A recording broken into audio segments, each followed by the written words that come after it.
multiple early reviews have had this theme of readers just wanting to actually book tickets to Tassie. So I think that I should be on the payroll of Tourism Tasmania, to be honest.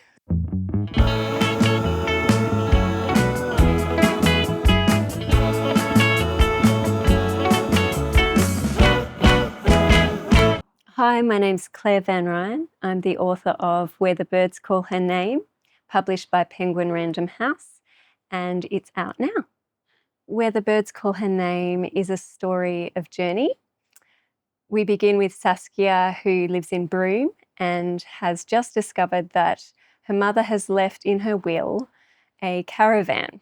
And Saskia is not a caravanning person, but ultimately she finds within the caravan, as she's cleaning it up to sell, breadcrumbs of a childhood that she didn't realise existed in her mother's past. And so she travels in this caravan with her young daughter, Anouk, who's 9, and visits the township of Stanley and uncovers all these interesting, wonderful things. But there's also the historical thread set in 1968 where we meet young Greta. Greta is Saskia's mother at the age of 16.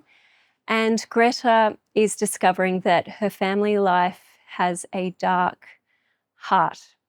And Greta takes solace in the wetlands. And the wetlands in Stanley are prolific with bird life. And she loves to watch them wading through the shallows as she processes the fact that her father isn't all he seems to be, and her mother also has there's a sadness to her story. Her mother is a taxidermist, so there's also this kind of juxtaposition of this love of bird life that is preserved in its death state and this love of bird life that is alive and breathing and free. And yeah, ultimately, Greta makes a decision that affects her family line there onwards.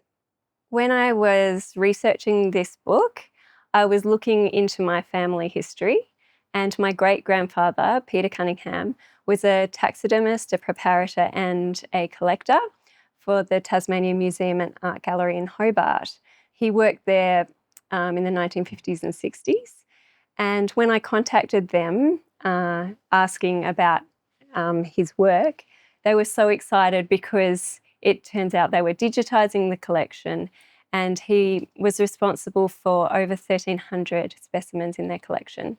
So I had this rich resource at my fingertips, and I was able to go and visit his collection, and his collection included everything from microscopic beetles and bugs and creepy crawlies through to water rats and quolls and bats and bird life, of course. So I included the character of Peter Cunningham, my great-grandfather, as a kind of periphery character, but I created a new character that really drew on his occupation, and that is Greta's mother, Faye. And so the timeline of the historic chapters is the time it takes her to create a wetland bird diorama, a really large one, which she's been commissioned to complete for the Museum and Art Gallery. At the heart of this novel is the exploration of what it is to be lost and to be found. So Saskia is at a time in her life, so she's questioning, why am I in a job that is essentially draining me? You know, she's a burnt out teacher, and she's noticing that she's not giving her best to her daughter. She's not giving her best to her husband, but he's also not giving his best to her. And so she's feeling lost, and her mother has identified that in her. And without wanting to give too much away, you know, that is part of the reason she has, as her dying wish for her daughter, has kind of expressed it through this caravan that she's left to her in her will. So there's this thread of what it means to be lost, but also to be found. And of course, Saskia is also on a journey of discovering what it is about her mother that caused her to uproot and fly away, and that, you know, that lost childhood, that lost puzzle piece of their family story. So I guess I'd love for people to perhaps take a look inside their own lives as a result, and consider if there are lost pieces of their story that can be reinvigorated, rediscovered. This is my second novel. My first novel is called The Secrets of the Hugh and Wren, and was set in Caveside, which is a beautiful farmland area in Tasmania beneath the Great Western Tiers and Mother Cummings Peak, and where 3 generations of my family line have lived. So it's a place that is, it's like has a heart pull for me. This novel is set in Stanley, and that's a small fishing village on the northwest coast of Tasmania. And it has a beautiful, varied landscape. It has an extinct volcanic plug that kind of juts out into the ocean, and you can climb it. It's very steep, but you are blessed with these most amazing panoramic views of the ocean, and then inland. It's kind of skirted by 2 beautiful beaches, and then these rolling green hills that kind of end at the township. So actually, it's funny. Some of the early reviews, actually multiple early reviews, have had this theme of readers just wanting to actually book tickets to Tassie. So I think that I should be on the payroll of Tourism Tasmania, to be honest. I write full-time when I'm in my draft writing phase, but most of the time I'm juggling other jobs. I work as a social media manager for my kids' school, and I also have other little jobs humming along in the background as well. But this is my main joy-giving job.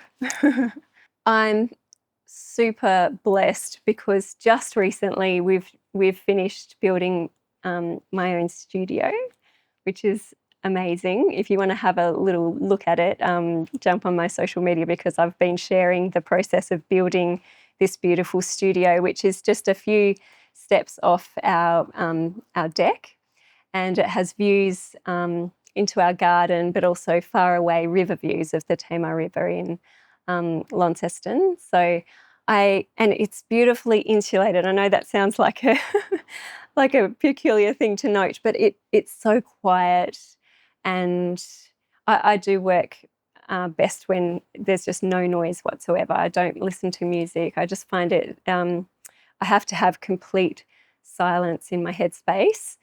And generally, I work when the kids are at school. I have 2 children, and I begin with prayer, actually. So I find that starting my creative day by kind of emptying my mind of the clutter of distraction is best for me, but also an acknowledgement that I'm a small part of a bigger picture.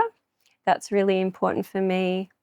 And that emptying of myself is also so that I can receive creative inspiration from the creator, Big C. And I guess I consider myself as a kind of a conduit, a vessel. What do you do to relax? I'm a really creative creature, and not just with words. I love all manner of creative practices. So to relax, I get my watercolors out and I paint, usually something like I don't know, flower, a landscape, or sometimes I will attempt a face, but I find that really challenging. Other ways I create, I dance sometimes. I find that just putting music on and dancing um, is really relaxing, and I guess moving my body is also really important when I'm, spending a lot of time sitting and solitary and, in the one position. So, and then getting out in nature is incredibly important to me in my creative practice as well. For me, the role of art is to elevate and give expression to perhaps what is percolating out in our subconscious anyway. And I hope that readers, by picking up my books, they have an opportunity to likewise be elevated from, I don't know, from perhaps the domesticity of their existence or the mundane or the humdrum, and have this experience of beauty and also of things like hope and redemption, because I think that life is hard, and I really hope that my books are a place for people to find solace and inspiration and beauty. I love reading historical fiction. I love the experience of going to a place um, physically and experiencing it both through literature and in the flesh. I think that really enriches experience on a level that, otherwise you would just really miss out on.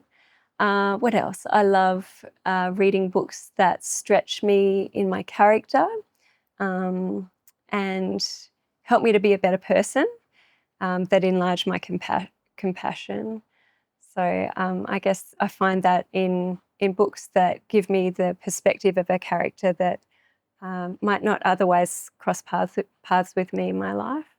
I was a big reader of Anne of Green Gables and books like Black Beauty and Silver Brumby series. So I guess as a child, they are the books that sparked my imagination and perhaps the idea that I could do something like that. The works of C.S. Lewis have been extremely influential to me. I love the way that he has been able to embed significant symbology and themes in light-hearted, incredibly approachable novels. So that's been a major influence on my writing. Such a pleasure. Thanks for having me.